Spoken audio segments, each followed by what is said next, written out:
everybody. How you doing? Hopefully you are here to talk about ESSA the cow or ESSA the law, depending on how you look at it. I am Shelley Moore-Kurtasik from Wisconsin. I serve you on the NEA Executive Committee, and I'll explain the second part in a second. And with me is? And I am Lynn Goss, and I'm an NEA director from Wisconsin. And I'm also on the Educator Institute Committee. And so real quickly, as you may have noticed, there are 6 folks nationally that serve in my job, and each of us is assigned an area to be in charge of. George and Kevin are in charge of our racial justice work, and Eric and Maury are in charge of our early educator campaign, and Earl works as our senior director, and then since I'm the only girl, I got all the federal laws. It makes perfect sense, right? So I get ESSA. So I come to you from that place, and Lynn had the privilege of being the first ever ESP member to serve on a federal regulatory committee when she served on the ESSA regulatory committee last spring. So we come to you with a whole world of expertise. Yay for Lynn! It's quite the experience. So where we want to start with is we want to kind of we want to know why you're here, okay? When obviously the law passed, as many of you may know, in December of 2015, and we know that sometimes people come to this type of a workshop from a lot of places. So we'd like to hear from a couple of you. Why did you pick to come here today? Anybody willing to tell us? Please. I'm Crystal, I'm from Oregon, and I hear a lot of my educators in our Klamath Lake Uniserv Council meeting for both the city and the county talk about ESSA. Yes. Right before I came to this conference, we had our big Klamath Lake Uniserv Council meeting, and we're still talking about it. They're meeting with a lady in Oregon named Karen Kaufman, who's sort of taken the reins and leading our OEA organization in that realm. Mm-hmm. Not one time did they ever look at me, and I am their ESP president for the county. Not one time did anybody ever look at me and say, hey, who would you identify as a good leader in your organization to help us with the paraeducator part of this ESSA situation? Not one time. So my first session here, Thursday, Friday, and you spoke about it, I went, wait, we're a part of that? Like, what's going on? So I completely restructured my weekend learning for this part, because not one time did any educator I sat across the table with at our meeting ever say, yeah, we need to have these paraeducators involved. So now I'm going back and I'm like, haha, I'm aware. Now what are you going to do? We want to make darn sure not one of you leaves without knowing that not only must you be involved if you're a paraeducator, but there are places where you should be involved throughout the entire implementation of the law. So we're going to make darn sure that all of you leave with that knowledge and tools to be able to make sure that happens. Thank you, Crystal. Yes? Well, I came because I was on the ESSA team for Washington State. I was on the effective educator team. Right, because Washington has a bunch of different teams. So we had 9 teams, and we had 2 paraeducators involved. Right. So we couldn't get people on the other 7 teams. They wouldn't allow us to have them, even though they knew the law. But we got on the teams, but they had already had 5 meetings before we actually got on the teams, which meant in that group, it was like, they kind of bonded. I mean, it was, we sort of both came into our teams and just didn't feel, like a welcome part of the team, because I think they felt they had to have us. So that's kind of how it was. Yesterday, we just had legislation pass in the Senate in Washington State for paraeducator certification. Oh.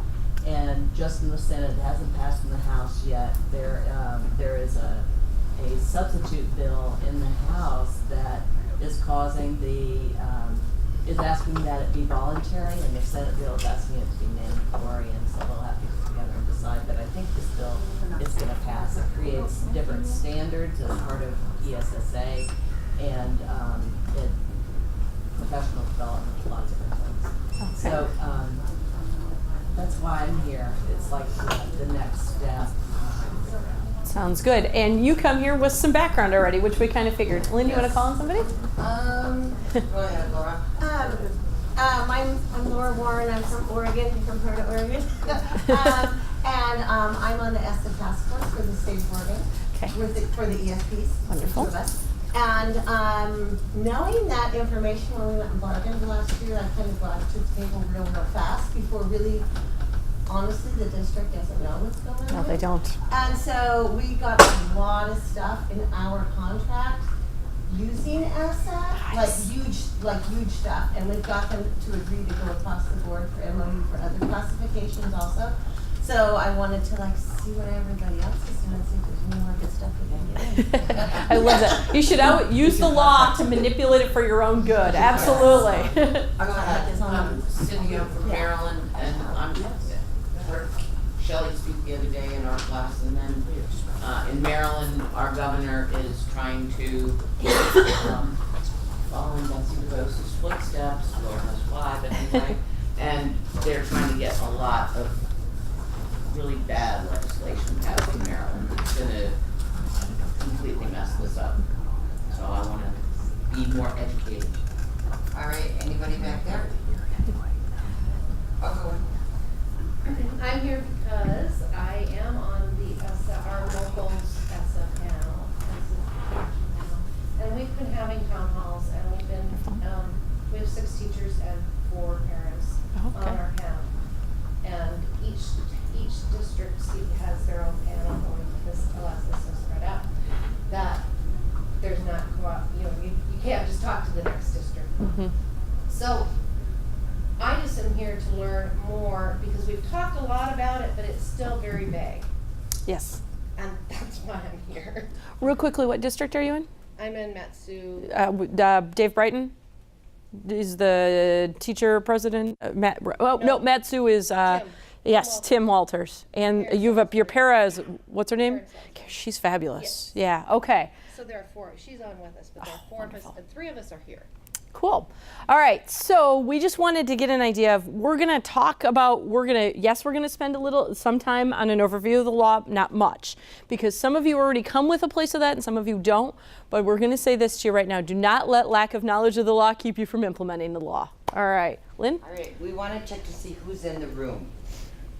If you are a paraeducator, stand up. Okay. All right. You can go ahead and sit down. If you are a secretary, administrative assistant, stand up. All right. Custodial. IT. Okay. All right. Bus driver.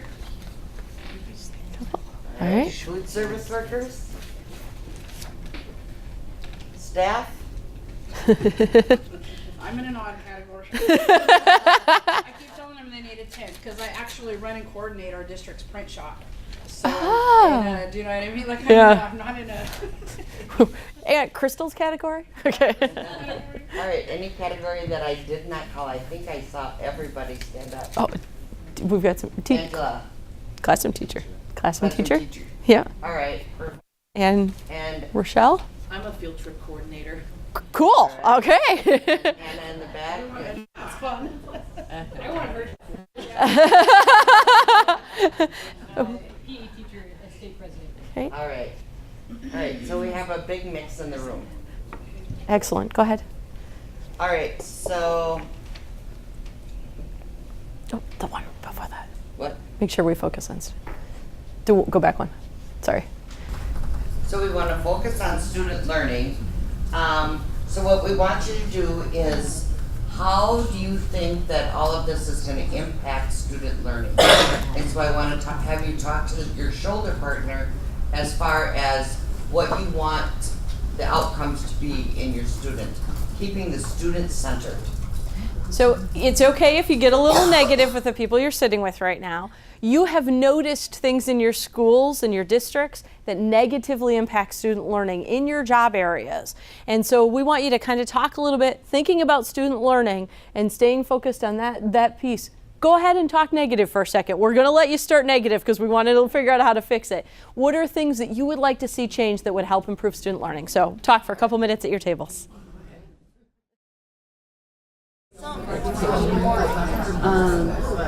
But The language has been changed. All right, let's bring it back in. It's up to the state to implement. Yeah, it's up to the state to come up with. I'm gonna go to this table first. And you made me think of something when you were talking. Only the state. So can you elaborate what you were talking about as far as problems that are going on within your school and the kiddos that you're working with? It's standardized testing, but in the first day of school, it's got part test. So the kids are overwhelmed with that, and then when it comes time to take the test on the computer, they're like this. They have extended time, they're finishing before the regular ed kids are done. We have issues with lack of parental support, lack of resources, no home structure, no rules, no consequences, the kids are in charge. Plus the testing for some teachers, the test scores affect teacher evaluations also. Right. And you were talking about just the students being able to read the names on the test and how confusing they are. So the letters on the top is a name. How would you pronounce that? Jackman. That's what I said too. What would you say if I said Noel? Because there's no L in it. There's No no L.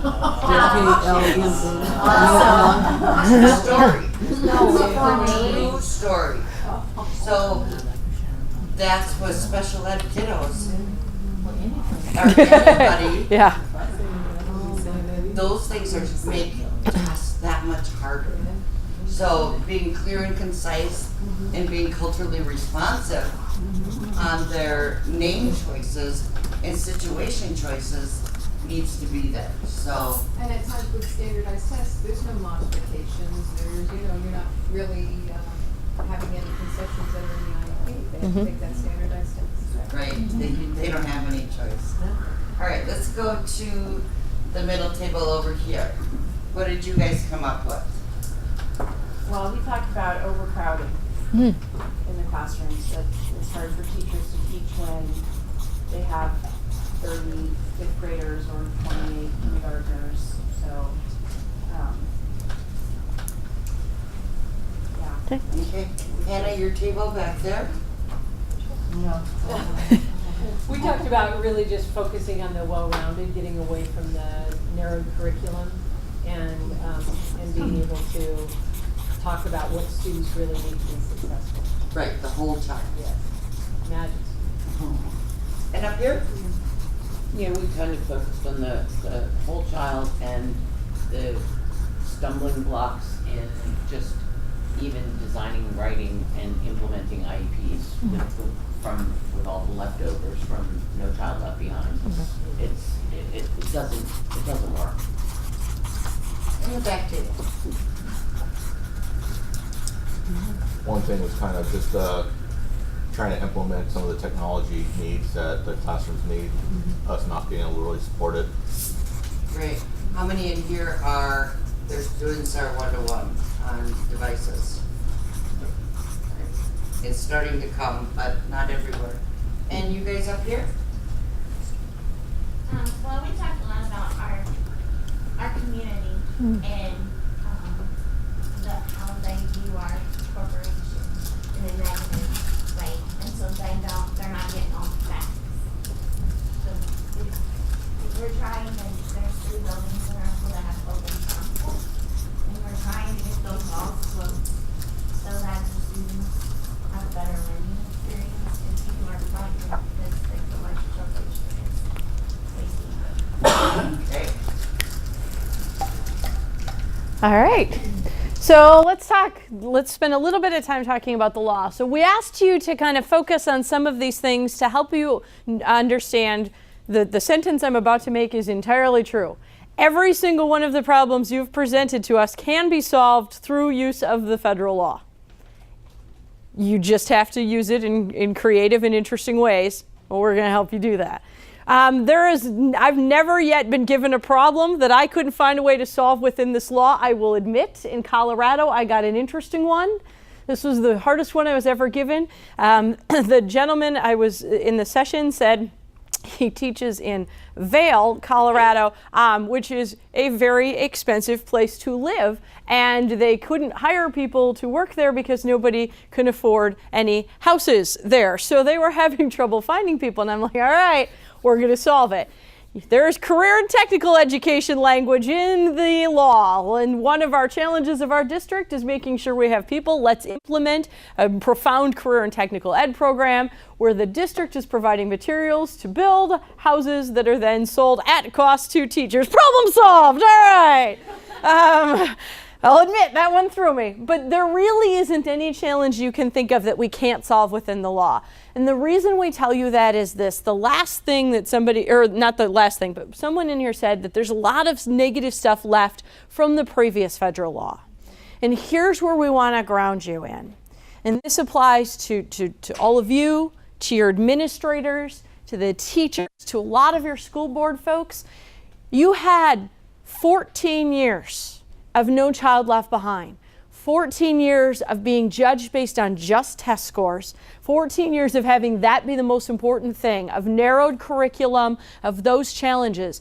Your schools are suffering from Stockholm Syndrome. They don't know how to break out of that. They don't know how to be measured and evaluated and understood on anything other than test scores and those type of evaluation systems. So when we challenge people to break out of that structure, to break out of that paradigm, it's a lot. You have to realize most of the people coming into our professions now, like if they're relatively young, like in their 20s and they're just starting out, they've only ever learned under No Child Left Behind.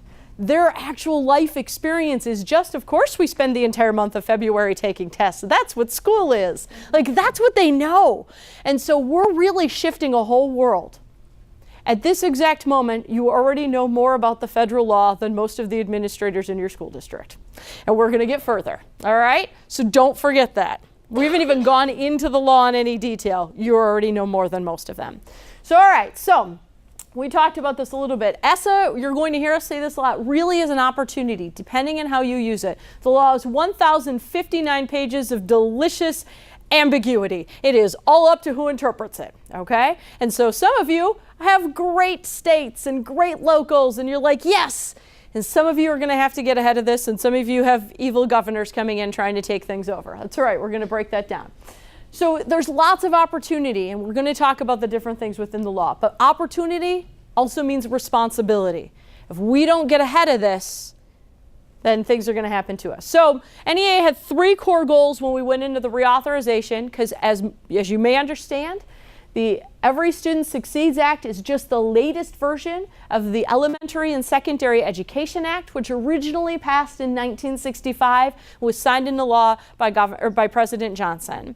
So we had 3 main goals when we went into this reauthorization. We wanted some sort of an opportunity dashboard. We didn't want it all to be about one test score that was how things were done. We wanted to take that whole threat of high stakes tests that, if this percentage of your students don't do well on this test by some arbitrary standard and some arbitrary test, then your school's failing, and now we're going to turn you into a for-profit charter. We wanted to eliminate all of that. And we wanted to make sure that the people who actually know the name of the students had the ability to actually influence the law. The last thing that's on this slide is how it passed. Okay? This law passed in the House 359 to 64 and 85 to 12. I want you to focus on that, okay? We have an interesting federal situation going on right now, and I get asked a lot about what's going to happen to this. And around Facebook, there's always things passing around, and they've introduced this bill, and Congress introduces hundreds of bills that don't go anywhere. Pay attention to that number. You can't get 359 people in Congress right now to agree that today is Saturday, and yet they voted to pass this law, okay? Don't forget that. It's not going anywhere, all right? We just have to implement it. All right, so what's gone? We already talked about real quickly. So annual yearly progress is not in the law. If anybody tells you it is not. That is not required under the new law. The labels, failing school, not in the law. that used to say if you didn't achieve a certain thing, there were 4 different things that could happen in your school. You could fire everybody, you could have the Terminator come in, turn into a charter school, or everybody ate bananas every day for lunch. No, seriously, there are 4 ridiculous things, arbitrary things. Those don't exist anymore. Now it's up to the school to figure it out. And that's the intervention piece. No more stuff tied to no more of test scores tied to teacher evaluations. Somebody said that. All of those things, all of those punitive measures tied to tests are not in the law. So if somebody says to you, well, we have to. No, you don't. You don't have to do any of that stuff anymore. Yep, interrupt at any time. All right, I just have a question. I know we're taking notes and everything. Is there any possible way this could be emailed to us? Because I see you don't have any slides or anything with this. So I'm just asking, because we're going over, we're writing. It's not loaded in your, it should. It should be. Okay, we did email it to the staff to try to get there. We will make sure that you absolutely get it. And we'll, at the very least, we'll collect your email addresses and make sure that you get it that way. But it was supposed to be uploaded to the app. So I apologize that did not happen. It's really too bad because we... Is it on Ed Communities? Well, but Lynn can put it there right now. As we're talking, we'll get it there. I am thank you for telling us because we just assumed y'all had it. So that is not good. All right. Yes, you will absolutely have this. And thousands more information if you want it. Okay, for some reason, let's see if this is still doing it. Lynn, the slides are combining. Why is it doing it? Okay. I don't know why that happened.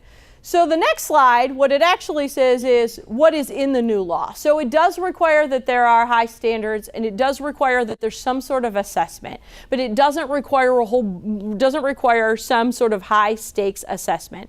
It also still within the law does have subgroups. As we know, the one good thing that came out of No Child Left Behind is that we were able to look and say, you know what, we are not doing right by certain populations of our students, and we need to be intentional about doing better for those students. So that subgroup element is still within the law. So this is what that looks like. I don't know why it did that. But anyways, fascinating. Doesn't look that way here. All right. So what is different? So there are some things that are still there. Like we said, you do have some level of accountability. It's up to your state, and there's some district requirements for this accountability, but there is still some accountability. We have to look at math and reading. We want to pay attention to graduation rates. This is good. This is a new thing. We want to pay attention to that. We need to choose another indicator, at least one. Now, your state can set up any number of different things. There's lots of different potential indicators, but you have to choose at least one thing other than graduation rates and some arbitrary test. You have to choose one other thing. We have to pay attention to English language proficiency. Wow, there's a novel idea. We're going to actually pay attention to that.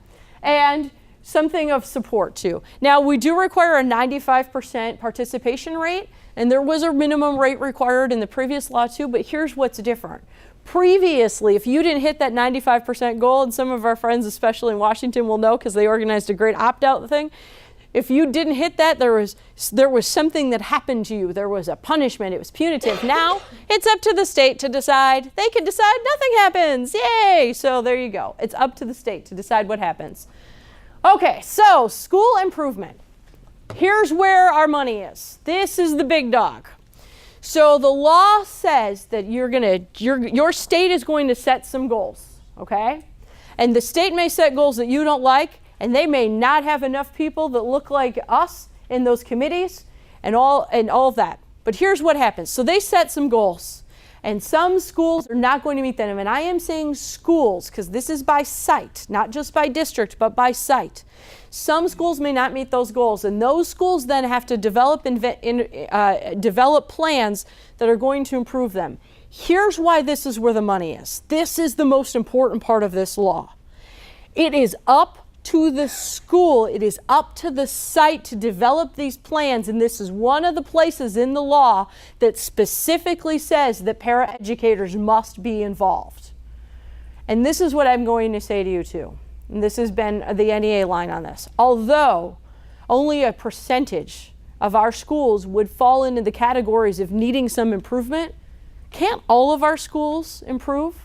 Wouldn't it be wonderful if we took a day and everybody's paid to come in, and we sit down together and we develop a plan to improve our school, and we pay attention to everything. We pay attention to bus routes. We pay attention to making sure that our kids are getting proper nourishment at times in their day. We pay attention to how it is that they come in and out of school and pass between classes. We pay attention to the arbitrary rules that get in the way of their success in the day. And we pay attention to their curriculum and all of those needs as well. Wouldn't it be great if we all sat down and improved together? And then here's another thing. Then you wouldn't have those 2 schools in your district that you say, oh, those are the 2 that are going to need to meet on that extra day. Let's have every school sit down and figure out what you can do to improve. So it's not just some. So it says on the slide, the law requires the lowest performing schools or schools that underachieve in certain subgroups to do this. But I'm going to say to you, this is one of those places where you have an opportunity to improve stuff in your school, is utilizing this aspect of it, the need of the improvement possibilities that exist, and developing an improvement plan. This is one of those places. There's one other line in here that I'm going to mention real quickly that says that you have to do a resource equity plan, and that is something that requires a comparison between different schools and different districts to look at what resources are being spent, as well as a resource equity plan looks at lots of different things. It looks at I'm sorry, an anecdote just came into my head. I will share it with you because I can't believe this really happened. But anyway. It looks at the number of school counselors that are in different schools and making sure that there's equity and parity between different schools, stuff like that. So resource equity plan looks at lots of different things. Here's what made me think of that. This actually happened. This is a superintendent in Kentucky who said after a resource equity plan was done of his high schools, and so there's one high school in the mostly black neighborhood that didn't have a natatorium or swimming facilities and all this other stuff, and the other 2 schools did, and the superintendent actually said, well, that's where the black kids go, they don't swim. Okay, so that actually happened. Yeah, that actually happened. That's a superintendent who said that. Okay, we can't let that happen. It is disgusting. That's why, it blows my mind. This is real. This is a superintendent of a large school district said that. All right, so anyway, what we want you to do, though, is be forward thinking. Don't wait until somebody says, your school has got some challenges. We want to try to get these things in place now that say, all right, we need time to get all this technology in place. You have one of those school districts where you had to spend a bunch of money, so you have a bunch of technology and no time to put it in place and no time to train anybody in how to use it, and you've got beautiful computer labs and nobody knows how to use. I love those rules. We got to spend all the money, otherwise we don't get it next year. All right, so anyway, we want you to really be thinking, there's so many things you could do to improve your schools that focus on student learning, and we want you to be part of that process.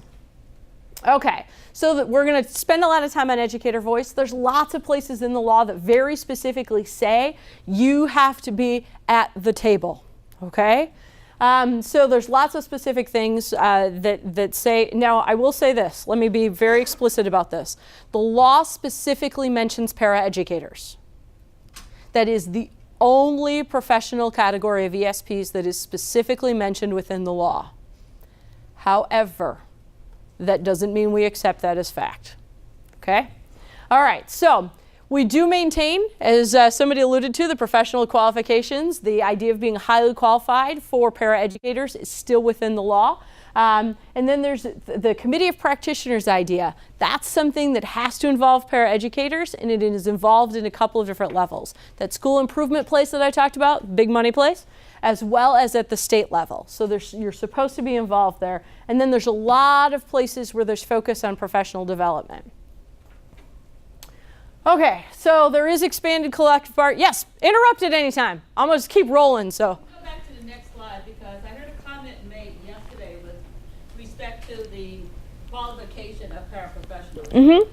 And if there was a state that did not fully implement highly qualified paraeducators prior to the adoption of ESSA, Mm-hmm. then they don't have to do anything differently. They can still keep it limited only to Title I paras. So I'm Yes. still greatly concerned with the inconsistencies with what's going to be required of some paras in some states. Am I correct? Yeah, and let's not make any illusions. If your state's not doing it right, you are not going to get any help from the federal government right now. So that's why we have to be doing this is locally and we got to break it down. We got to take advantage of it there. We're going to talk about the different title areas, but you are exactly right in the way that is. And if your state decides they're not going to do part of this, we don't have anybody to appeal to. I have a lot of trouble. I can't sit here and look at you and say, well, of course Betsy DeVos has your back. She doesn't. Okay, so that's why we're going to take this over. We're doing this at the local level. So you're exactly right. All right, so there is language in here around restorative practices, that specifically the restorative justice component around school discipline, so that's within the law.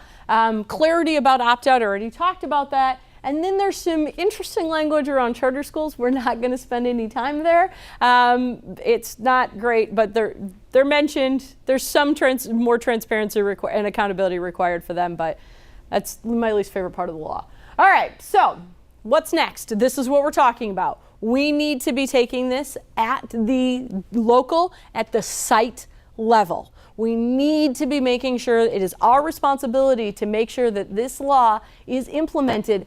And I'm going to say to you, implementation implies a finality and implies that once something's done, that's it. Don't think about this that way, okay? Yes, your states have to submit a plan to the federal government by September. However, that does not mean that's the last and final plan. There were revisions to plans under No Child Left Behind. Your state is going to have the opportunity to resubmit, to make alterations, to make corrections. And because I can already see it happening, you will all have started a groundswell of a movement with superintendents and school board members and parents and stuff that if your state does try to do something stupid or does even put it in place, you're going to be able to come back and take that over and put in place what needs to be there. So up here are just some questions, but I'm going to say to you again, the law is really, really vague. Very vague. So there's a lot that's open to interpretation. All right, so just to real quickly talk about what NEA is doing. I'm going to allude to a bunch of resources later, but obviously we're working on this. It's a 50-state plan. Your states are all in different places. We've got tons of resources for you, probably more than you need, and will of course be resources to you as well anytime that you need. But we're paying attention to what works and those pieces there. Okay, so before we move on to the next part, the question I get constantly is about the federal government. Is paying attention, and I already kind of said a little bit. Our federal reality is not pretty, okay? And we're not going to hide from that. We're going to own that that's the federal reality. The federal reality is what it is. However, I'm going to remind you again, whenever you see on Facebook, HR 610 was introduced that eliminates the Elementary and Secondary Education Act, let me say this to you first. That piece of legislation has been introduced for the past 5 years and has never gotten out of committee. It's one of those, okay? Every time somebody says to you they're going to repeal ESSA, 359 members of the House of Representatives, most of whom are still there, voted for this law. Lamar Alexander, the chairperson of the Senate Education Committee. Anybody from Tennessee can tell you, you do what Lamar tells you, okay? He's a big, scary Republican guy. People are not going to repeal his law. They will have to wrestle it out of his hands. That would be hilarious to watch, by the way. I would totally pay for that. Pay-per-view, Lamar wrestling. Okay, anyway. It's not going anywhere. If anything, any of the things that have happened, you probably hear stuff about changes to the regulations. Poor Lynn served on this committee and now they're like, we're going to eliminate all the stuff you did. Any of those changes to the regulations, any of that stuff that gets eliminated, here's all that does. It takes any rules that the federal government created and says, we're throwing those out. It's up to you, states, locals, and schools. It is entirely up to you. So it is up to us to change that state law. It is up to us to get ahead of some of these things that are happening. It is up to us to make sure that we're getting plans in place that actually help students learn. It is up to us. Now, at this point, you are actually officially experts on the law, so you really know more than your superintendents and your school boards. All right. I'm sorry. And the last question that I have up there is the what can you really do? The only limit to what you can do is your imagination.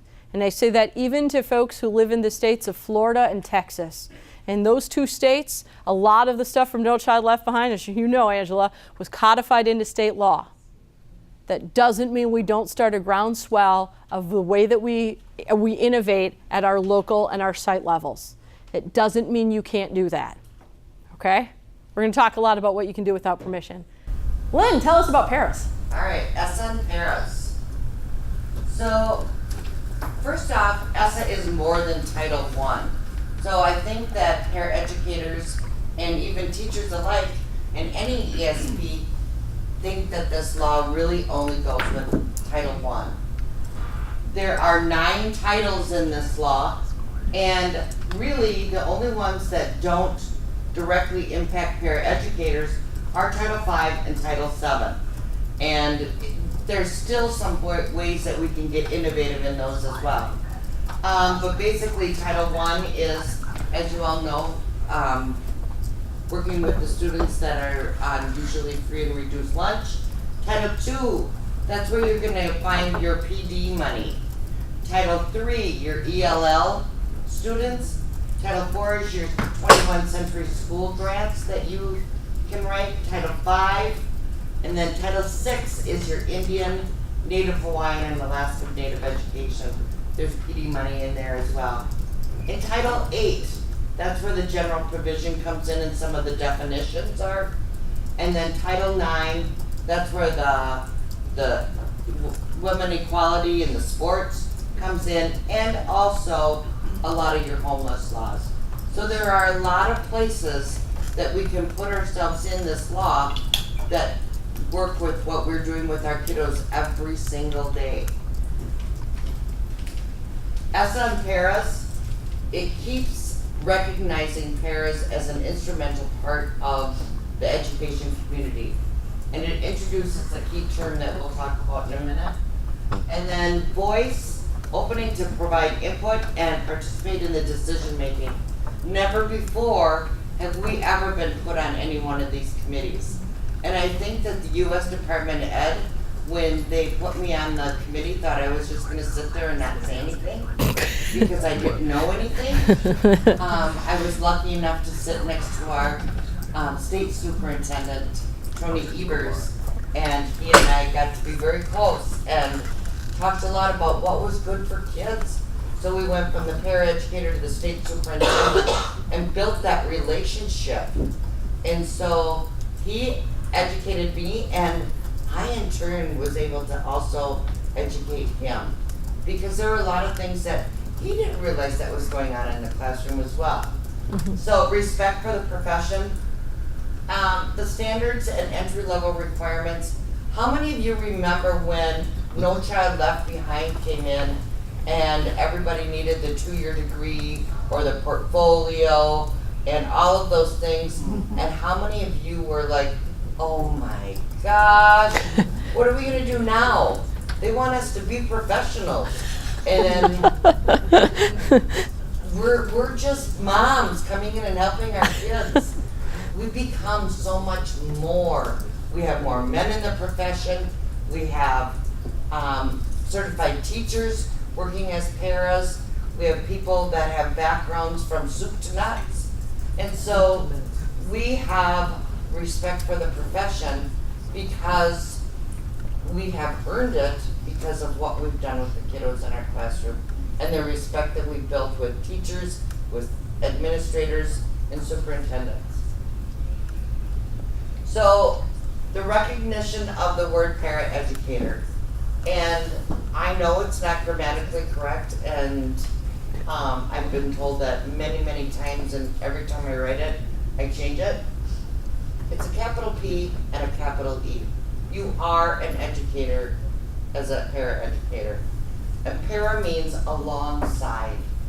And so, first time in the law that they've made paraeducator synonymous with paraprofessional.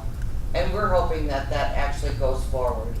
and gets put in everywhere. We still have paraeducator groups in Wisconsin that are called auxiliary. And we need to change that. We need to make sure that we're uplifting our profession. So when we talk about the little things that we can change, making sure that on all of the information in our district that we're referred to in a very positive light. And so this also goes along with the recognition. And then, you know, education assistant, instructional assistant, how that gets pared down within your districts, that's what we need to kind of concentrate on as well. And so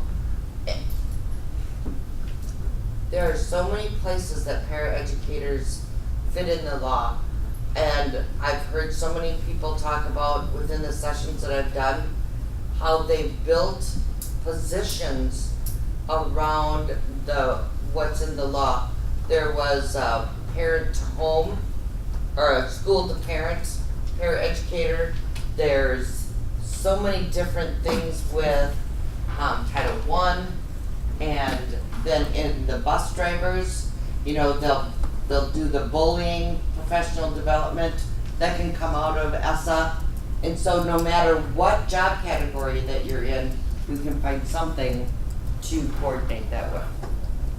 So let's actually go back to that. Let's talk through this real quickly. So Title I, that's the one that gets the most press. Correct. I call that the testing one, okay? That is definitely, it's the biggest part of the law. It's 235 pages. I've read this more times than is healthy. Are we getting this? It's not natural, okay? I'm taking medication for it. But Title I specifically mentions that there must be paraeducators involved. You are mentioned by name, paraeducators, in that section. Specifically, paraeducators must be involved in the committee of practitioners. So the committee of practitioners will include a paraeducator, a school board member, a civil rights stakeholder, many other stakeholders, teachers, superintendents, Native American, Indian. There's a whole community that is supposed to drive what your school should look like. what your school should look like. So this is at a local level. This is at a local level. This is at the local level. This is at the state level. There's a state one as well, but yeah. What your state looks like.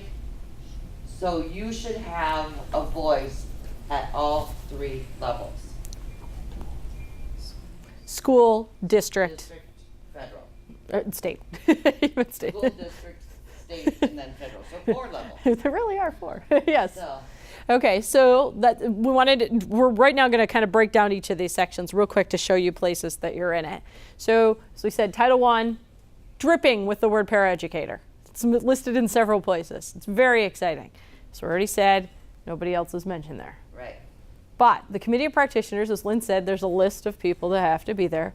And it says, and other education stakeholders.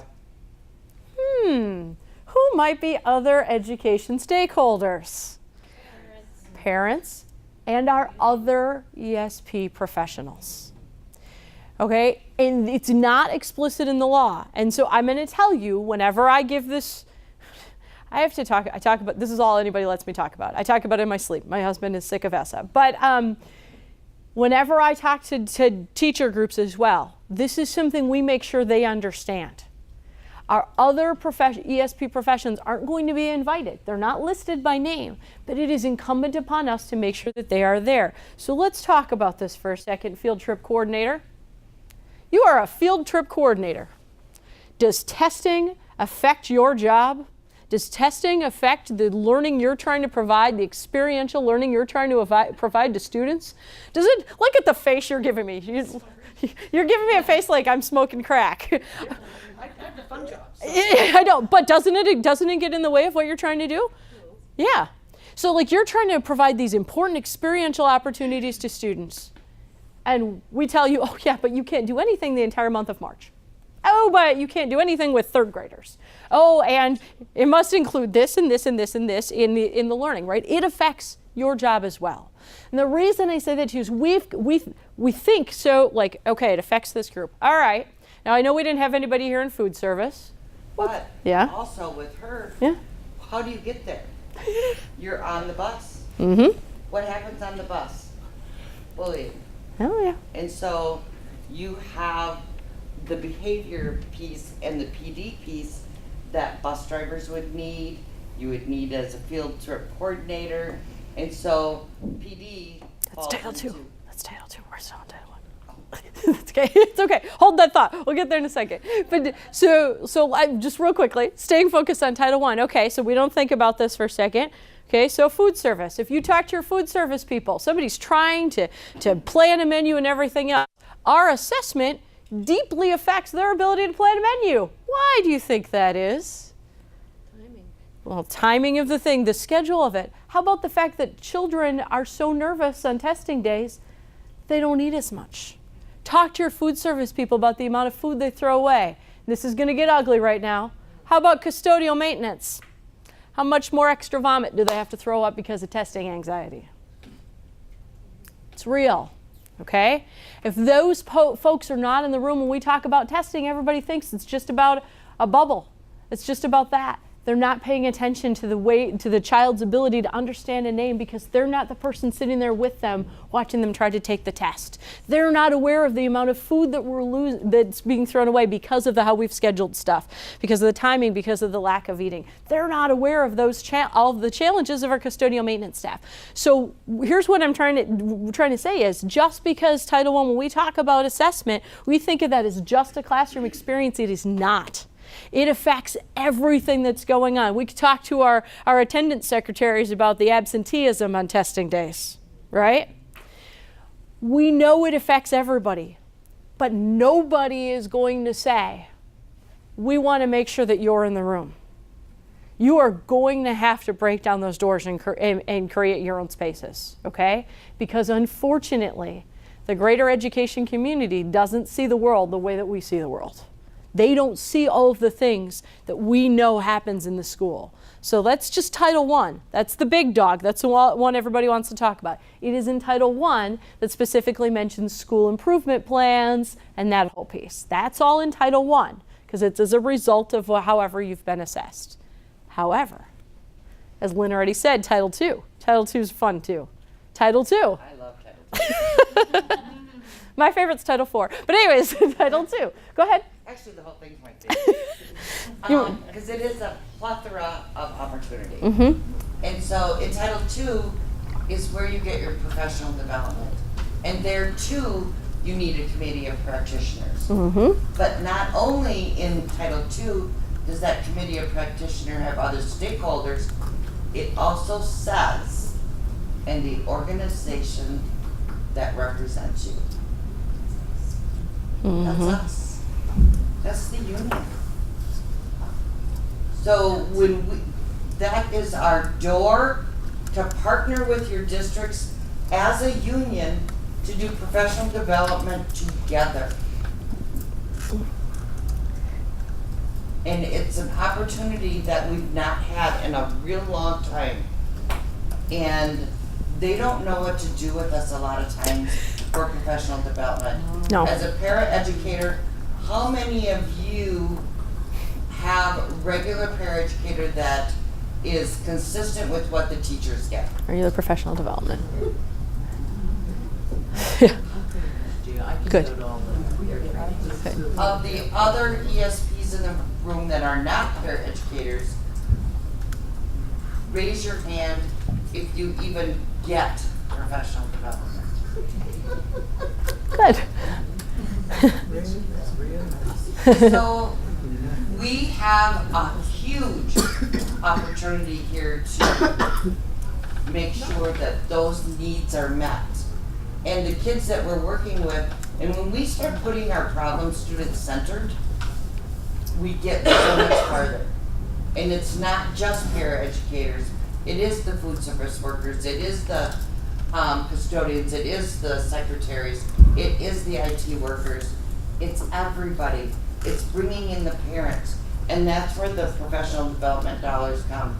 And how many of you at the beginning of the year have a $50,000 or $100,000 speaker? Even $2,000, yeah. Yeah, if it ain't free, it ain't happening. And so sometimes, I know my district, they spend way too much outside money on that. We have the expertise within our own walls. We need to start tooting our own horn. We are not good at that. And so, we need to start infiltrating and using and utilizing Title II. Question? I just want to say that last year in our state, our legislature gave $1.75 million to create paraeducator professional development. And I've been on the grant writing team, and we just gave out a grant for a team, and they've started to create it, and I was also on the team that reviewed that, and it's excellent. In what state are you? Washington. In Washington. And I just, I would just imagine that more states will go that same route. Hopefully. Yeah. No, and there are great examples like that. There's one piece of this language that I want to make sure is clear, especially to our ESP professionals, which is the language specifically says that your professional development must be research-based and job-embedded. Yes. Just a one day. Right, and it's not outside of your day. It's not, oh, if you want to stay. It's got to be part of your job. It's important to your work. So hopefully we've got models like that we can use. I did start at communities after our session in the pre-conference. On at communities, there is ESSA professional development. And so if you have great things to add and show everybody else, because what a great thing is as a country, we are sharing from coast to coast, north to south, what our professional development accomplishments are and language we can bring forward to our own districts. So that's out there as well. Absolutely. Okay, so Title III, English language learners, that seems obvious, but it also includes professional development dollars to make sure that you're educating the entire school, same model as the previous, as the language in Title II, making sure that the entire education family is well versed in English language learners. Anything to add on Title III? No, other than the fact that they're not usually recognized. They're recognized as interpreters. And so it's to open the door to make sure that interpreters also are doing educating. And so making sure that they're getting the proper recognition in your districts that they should get. Okay. So Title IV is my favorite. Oh, sorry, go ahead. No, that's all right. I have a question, but I can't quite formulate it all. Interrupt at any time. Does Title III include deaf, blind, braille transliterators, interpreters for the deaf, sign language, or is that in 2? That's in 2. That's in 2. Mm-hmm. And actually, there's mention of it in 1 too. I was going to say it's in 1. It's in 1 and in 2. It's in both places, but yeah, it's not. 3 is very just narrow. 3 is very much just English language learners. Okay. 4 is my favorite. 4 is kind of like, it's got all kinds of fun stuff in it. I mean, it says 21st century schools, which what does that mean? That's like a slogan.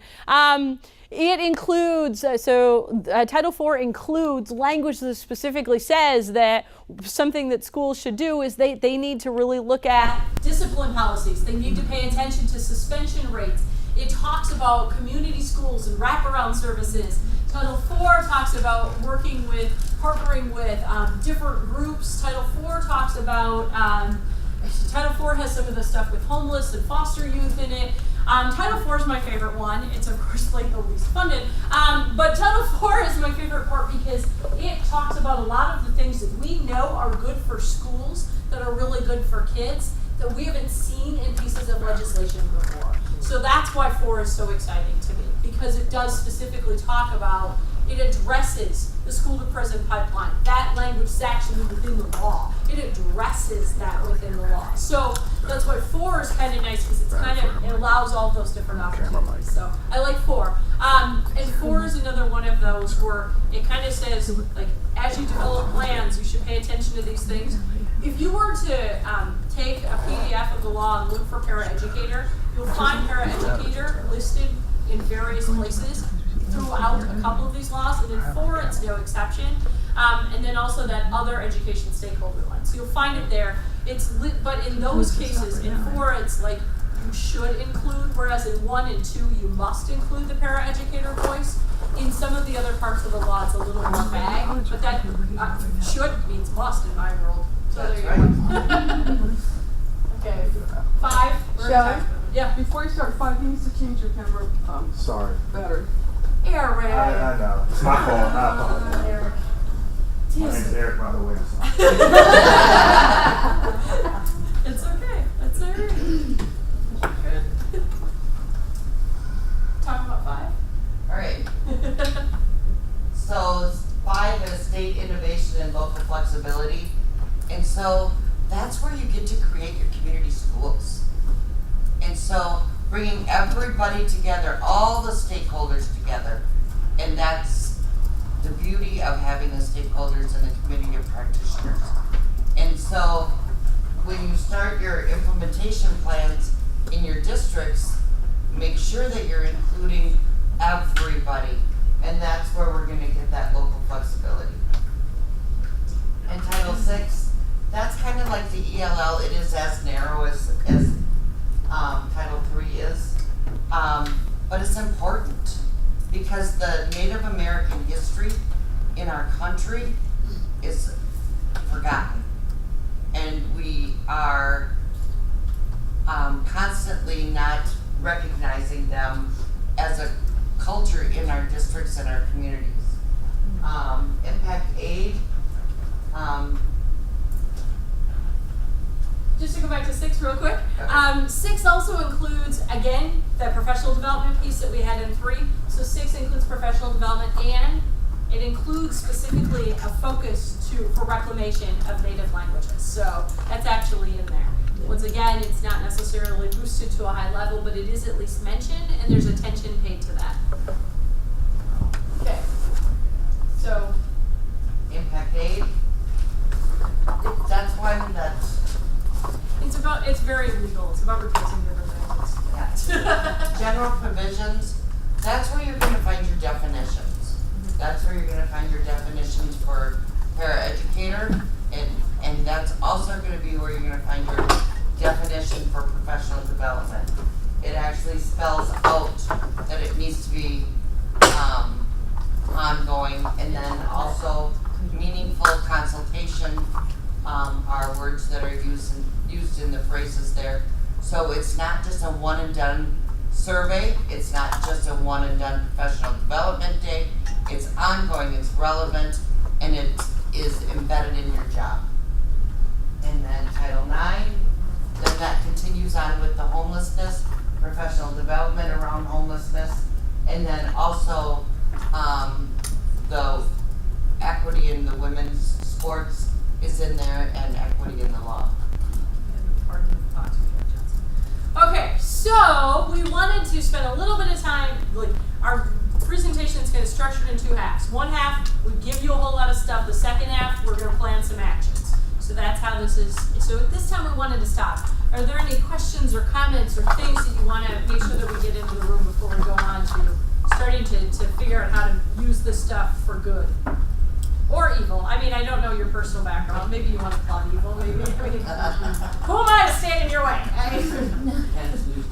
Exactly. Right. Yes, I was just interested, she had mentioned, I forget your name, sorry, that you were able to negotiate some things into your contract. So I'm just curious as to exactly what you were able to accomplish. Do you want me to share that now? Yeah, go right ahead. So what we got into, I'm Laura Warren from Oregon. What we got into our contract in the Lebanon Community Schools, our contract is actually on the website, so you can pull it up and take a look at it. Using ESSA, we sold it to the district with the language of, you're going to be doing this anyway. Do you want to be reactive or proactive? That's what we started with. The assistant superintendent actually almost flipped the table on me at one point. But I just said, no, let's just talk this out.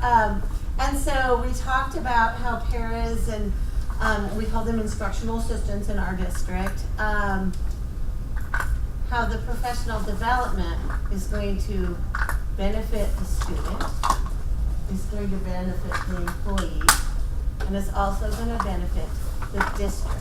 Because if we're doing outside professional development, in our contract, to do an IA leader position is what we came up with, because it brings in the leadership part of ESSA, it brings in the professional development part of ESSA, and it also brings in the higher pay that is also embedded in ESSA. So we took all those pieces and kind of lumped them together.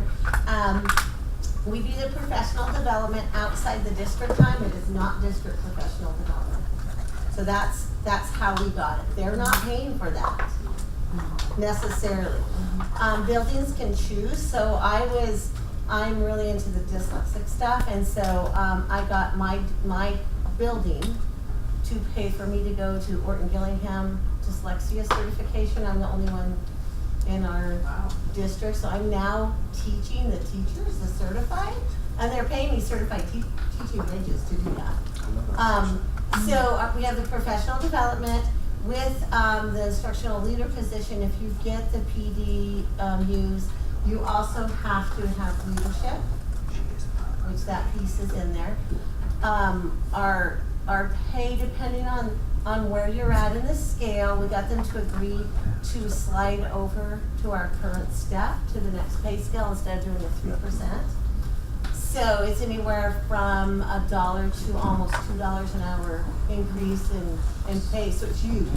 Depending on what step you're at, we also got an educational attainment. So if you are carrying an associate's or bachelor's degree, you get a wage differential for that also. We found that it has caused our paras to actually go back to school now, and they're completing their degree before they have it, which is huge, and it's a benefit for the district. So that's a huge piece. We're also doing a mentoring program, which we're in the process of doing that. But we agreed when we did the contract, they're going to MOU on all job classifications. So it's not just paras, it's going to be food service, it's going to be bus drivers, it's going to be everybody. So she has taken this from listening to us talk about ESSA last year. From Lynn. And she went to work. So she came up with an action plan that is absolutely phenomenal. Where did you find the funds? Because in our corporation, we have no funds, and we're in the negative. And yes, I will say that we so in Indiana, like, we're having problems with funding. Well, they have funding that is hidden within each building, and also ESSA demands that they give it to us. So I pulled that card also. I said, if you're doing it for certified, you need to, and they're going to have to do it for ESPs. So let's explain this real quick. Part of it is, of course, that a lot of our funding has, up to this point, been spent ridiculously on testing.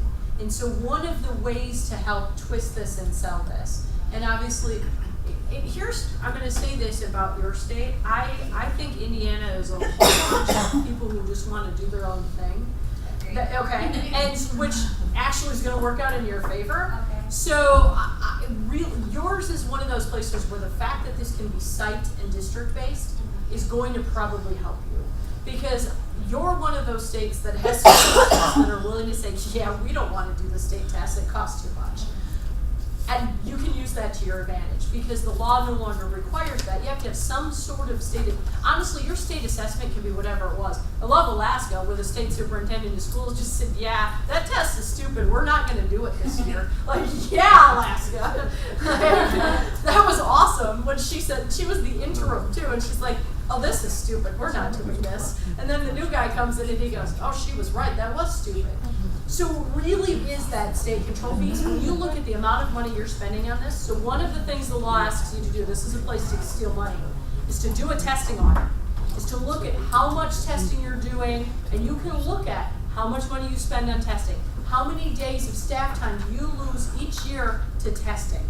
how much time do you lose and that works out into dollars to testing, manipulate that and to be able to get money to be better professional development. There's two other things I want to call attention to. The very first thing you said is, we pointed out how this would help student success.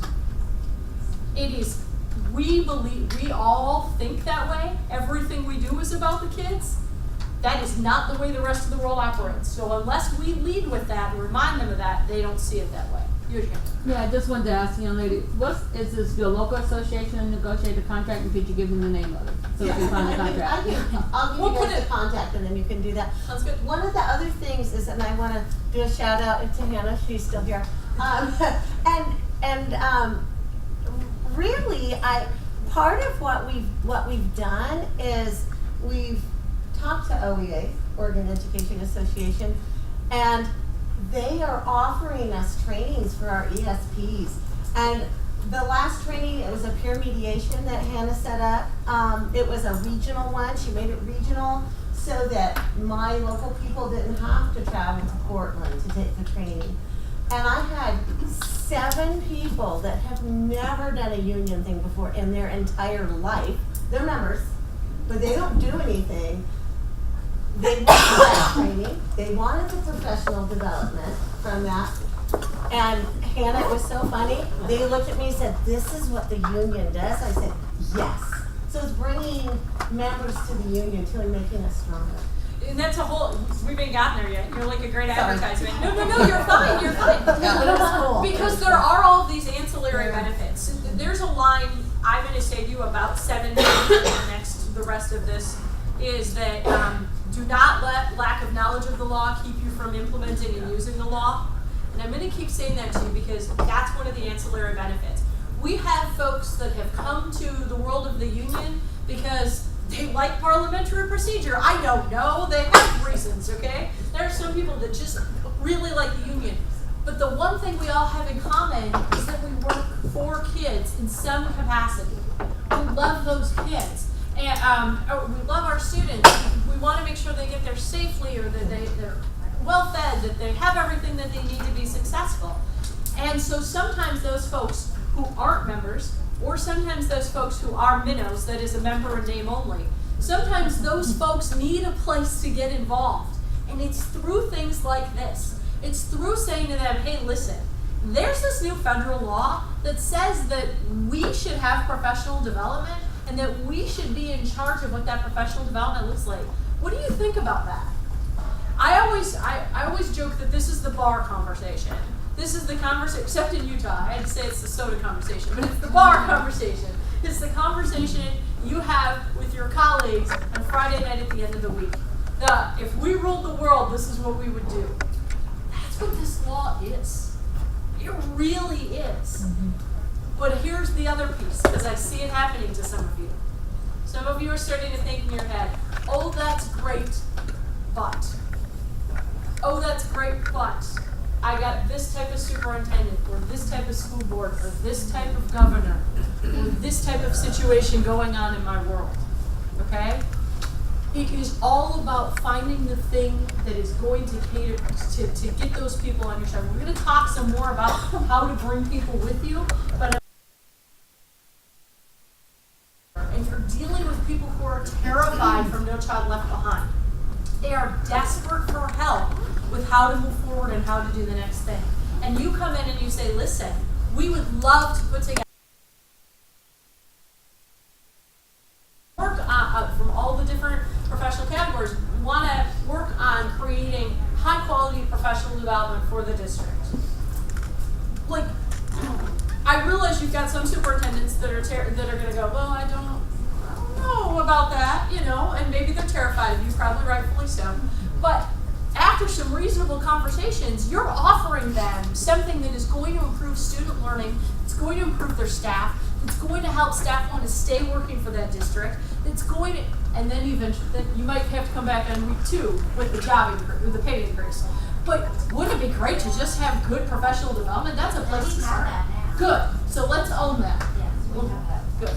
Let's own it. Well, and Shelley's famous saying when this all came out was, proceed until apprehended.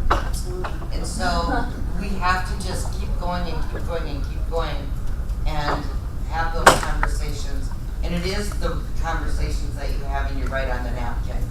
It really is. So- Bar conversations. And- You know how to do this. You already know how to solve all these problems. You know, just nobody's ever asked you. And We're asking you.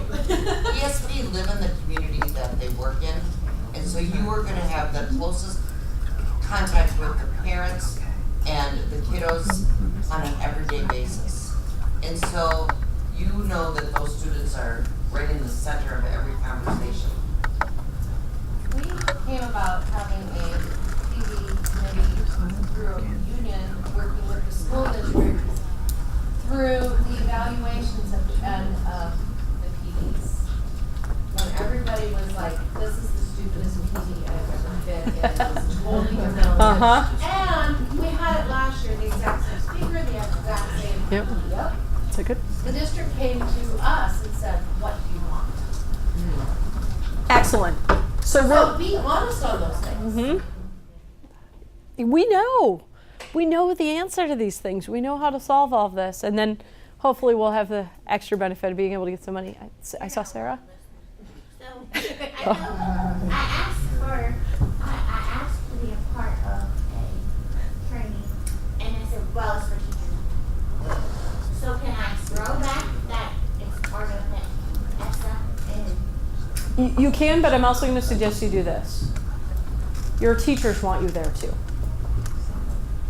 Hey, we're going to make them all want you there. If there's one who doesn't, you give me their name. I'm going to find that person. I heard that. We're going to find them. I'm going to go knock on their door and threaten them. They better want you in that room. And let's build that partnership too. But absolutely, you can use this and you can say, you know what? In Title II of the Every Student Succeeds Act, it says that paraeducators, are you para? yeah. Perfect, because you're in the law specifically. The paraeducators should have job-embedded, ongoing, research-based, high-quality professional development. And I see that you're offering this, so it'll be of no cost to the district, and it'll help me better serve students. Okay.